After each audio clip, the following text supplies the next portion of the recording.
Bem-vindo a este vídeo. D é asiático e I é seu descendente, portanto D e I não são africanos.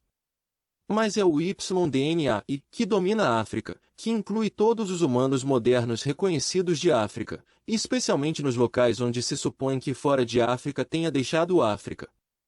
Portanto, do lado masculino, não existe nenhum argumento que se aproxime deste paradigma. O único argumento permanente a favor da saída de África é o mtDNA-L, que é suposto ser o ancestral mtDNA de todos os humanos modernos, e claro, também é suposto ser africano. O desafio aqui é que o mtDNA não é humano, não é estável e o mtDNA-L não é apresentado pela primeira vez por uma mulher africana, mas foi transportado por uma mulher neandertal muito antes. Supõe-se que a África subsaariana não tenha conhecido Neandertal. Portanto, o mtDNA-L provavelmente não é africano. O que resta de facto mais convincente do que o YDNA e o mtDNA é o haplótipo africano. Aqui, novamente, os tipos quase basais que existem na época do Neandertal são claramente americanos e, portanto, novamente não africanos. Quando os haplótipos africanos começam a aparecer muito mais tarde, eles não se espalham para fora da África ou pelo menos não como os haplótipos ameríndios fizeram muito antes. Resumir isso não é argumento em todas as frentes e os fundamentos apontam para os ameríndios e consequentemente para o YDNA haplogrupo Q. O consenso fora de África centra-se e depende muito da paralisação de Beringia, que libertou os primeiros ameríndios apenas há cerca de 12.600 anos. Esta paralisação da Beringia é bastante paradigmática, mas não discutiremos isto agora. Em algum momento, certos antigos asiáticos do Nordeste que viveram há cerca de 25.000 anos foram propostos como os ancestrais das pessoas que deveriam entrar na paralisação de Beringia milhares de anos antes da suposta libertação dos ameríndios desta paralisação de Beringia, cerca de 12.600 anos atrás. Foi comprovado genética e cientificamente que esses antigos nordestinos asiáticos que viveram há cerca de 25.000 anos eram na verdade ameríndios que haviam deixado as Américas. Um dos argumentos para isso que é fácil de entender é que a raiz desses antigos asiáticos do Nordeste que viveram há cerca de 25.000 anos está nas Américas e são nativos americanos ou ameríndios. Outra maneira de formular isso poderia ser que esses antigos nordestinos asiáticos apresentavam mutações que aconteciam no DNA ameríndio ou em um DNA ameríndio antepassado.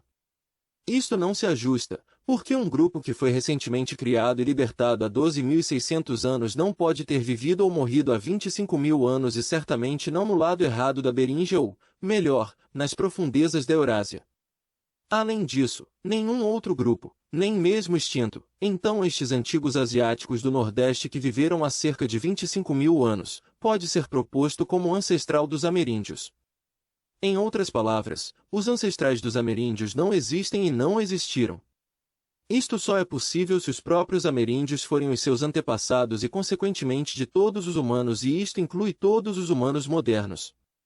Isto, claro, confirma a expansão austronésica, ou pelo menos argumenta a favor de todas as expansões que partem das Américas e vão na direção do resto do mundo, incluindo a África.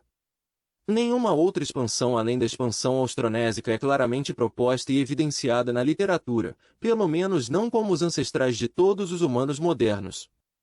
Então, por que não se pode encontrar nenhum possível ancestral dos ameríndios ou da paralisação da Beringia? O que há de diferente nos ameríndios? Na verdade, nem tanto, exceto que eles são os ancestrais de todos os outros ou não apresentam a hibridização ou mutações que todos os outros humanos apresentam. Assim, retomando o marcador humano e mesmo os marcadores não humanos que dominam a África não são africanos e os ameríndios são os seus próprios ancestrais e de todos os humanos. Consequentemente, qualquer expansão de 50 a 70 Qi ou qualquer outro período foi uma expansão fora da América ou uma espécie de expansão austronésica. Uma vez que esta expansão atravessa o Oceano Pacífico, obviamente a navegação avançada estava em jogo no máximo entre 50 e 70 Qi. Considerando as características desta expansão não pode ter sido uma navegação avançada de um pequeno número de embarcações mas sim de frotas de embarcações com capacidade e velocidade consideráveis. Muito provavelmente os comandantes, etc. e os barcos viajaram para baixo e para cima nas correntes. Viajar de volta às Américas a partir do oeste envolve o que é chamado de estrondosos 40, latitude, e furiosos 50, latitude, e exige uma navegação ainda mais avançada. Embora estas fossem rotas rápidas para regressar às Américas a partir do Ocidente, eram excepcionais e de curta duração devido a riscos e perdas consideráveis. Isto ilustra bem o quão avançados eram realmente os navegadores ameríndios. Há muitas evidências adicionais para tudo isso, mas elas não são reconhecidas. Obrigado por assistir. Tchau.